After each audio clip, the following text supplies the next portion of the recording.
هذا من برا الحين. ركبنا اول برغي هنا والثاني يكون هنا.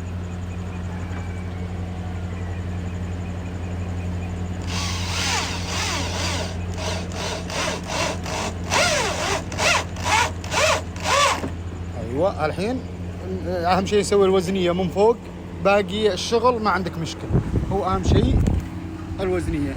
راح تكون من الداخل كذا، من فوق هنا يركب الهوز حق النقاط الماء، وتبدا تسوي الطريقه هذه نفس الباقي كلهن، يعني نفس الطريقه هذه بالجهه الثانيه.